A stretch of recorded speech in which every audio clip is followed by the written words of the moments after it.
అనంత్ శ్రీరామ్ గారు ప్లీజ్. మనశంకర వరప్రసాద్ గారుగా మన ముందుకొచ్చి ఘనశంకర వరప్రసాద్ గారుగా ఇప్పుడు వెండితెర మీద నిలబడ్డ చిరంజీవి గారి ఆశీస్సులతో మేమంతా ఈ విజయోత్సవాన్ని పంచుకుంటున్న శుభ సందర్భంలో ఈ విజయోత్సవానికి విచ్చేసిన మనసున్న ప్రతి ఒక్కరికి నా వందనాలు. ఎవరు ఎన్ననుకున్నా ఎవరి పాత్ర ఎంతున్నా ఈ సినిమా విజయానికి మాత్రం ఒక హిమనగ శిఖరం, ఒక మేరునగ శిఖరం ఉన్నారు. ఆ హిమనగ శిఖరం చిరంజీవి గారు అయితే, ఆ మేరునగ శిఖరం అనిల్ రావిపూడి గారు.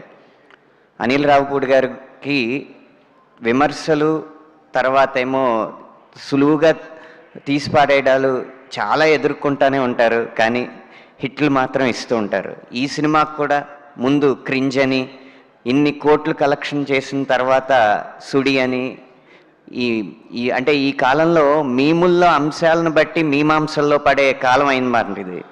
అందుకని ఆ మీమ్స్ని చూసి ప్రతివారు ఒక వ్యక్తి మీద ఒక అభిప్రాయానికి వచ్చేస్తుంటారు. కానీ 9 వరుస విజయాలకు కారణం ఏంటంటే అనిల్ గారికి ఏది ఎప్పుడు ఎంత ఎవరి ముందు ఎలా కావాలో తెలిసిన స్పష్టత ఉన్న దర్శకుడు కాబట్టి ఆయనకి 9 విజయాలు వరుసగా వచ్చింది.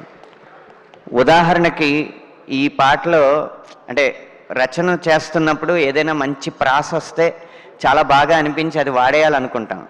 శశిరేఖ పాటలో ప్రసాదు ఓ ప్రసాదు అన్న లైన్ దగ్గర ఒకసారి అన్న తర్వాత రెండోసారి అన్నప్పుడు హీరో పాత్ర నిఘా భద్రతా వర్గాలకు సంబంధించింది కాబట్టి మనం కొత్తగా ఏదైనా రాద్దామని చెప్పి ప్రసాదు ఓ మొసాదు అని రాస్తే, బాబు ఇప్పుడు మొసాదు అంటే ఇజ్రాయెల్కి సంబంధించిన నిఘా వ్యవస్థని ఇప్పుడు ఆడియన్స్ డిక్షనరీలు ఎత్తుక్కుని చూసే అంత సమయం లేదు. అది సంక్రాంతికి మెదడుకు మేత పెట్టుకోవడానికి రారు, మనసారా నవ్వుకోవడానికి వస్తారు కాబట్టి అలా సులువుగా ఉంచు పాటని అని చెప్పి నిర్దేశించి అలా ప్రతి వాక్యాన్ని తనకి ఏది కావాలో అది తెప్పించుకుంటారు. ఒక్క సాహిత్య శాఖలోనే కాదు, ప్రతి 24 శాఖల్లోనూ తనకున్న స్పష్టత, స్వచ్ఛత అన్నీ కలిపే 9 విజయాలకి మెట్లేసి 10వ విజయం వైపు పరిగెడుతుందనేది నా ఉద్దేశం. అలాంటి దర్శకుడు ఉన్నప్పుడు ఇలాగే 100 కోట్లు వస్తూ ఉంటాయి. తన విజయంలో మమ్మల్ని కూడా భాగస్వామ్యం చేసినందుకు అనిల్ రావిపూడి గారికి మనస్ఫూర్తిగా కృతజ్ఞతలు. ఇక చిరంజీవి గారు, నా మొదటి సినిమా రాసింది ఏదైనా కానీ తెర మీద అందరివాడు సినిమాలో తెర మీద నా పేరు మొట్టమొదటిసారిగా చూసుకున్నాను, మొట్టతాడి విడుదలైంది కాబట్టి. ఆ రోజు నుంచి ఈరోజు మనశంకర వరప్రసాద్ వరకు నా జీవితంలో ప్రతి దశలోనూ చిరంజీవి గారు ప్రత్యక్షంగానో పరోక్షంగానో ఉన్నారు. ఈ విజయంలో కూడా భాగం చేసినందుకు వారికి నా కృతజ్ఞతలు.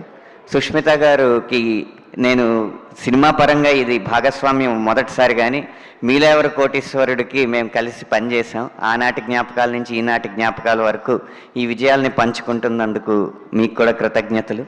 ఇలా ఎప్పుడైతే నేను విడుదలకి ముందు మాట్లాడానో మనశంకర వరప్రసాద్ గారు పండగకి వస్తున్నారనేది ఎంత నిజమో, మనశంకర వరప్రసాద్ గారు పండగ తెస్తున్నారనేది కూడా అంతే నిజం అన్న మాట నిజమైనందుకు సంతోషిస్తూ ఆయన పండగని ఇలాగే కొనసాగిస్తున్నారు అన్న విషయానికి ఆనందిస్తూ సెలవు తీసుకుంటున్నాను. థ్యాంక్ యూ సో మచ్ అండి. ముగ్గురు లిరిసిస్టులు మాట్లాడుతున్న సమయంలోనే మా మ్యూజిక్ డైరెక్టర్ బీమ్స్ గారు కూడా ఎంట్రీ ఇచ్చారు. వారికి కూడా వెల్కమ్ చెప్పేస్తూ ముగ్గురికి కూడా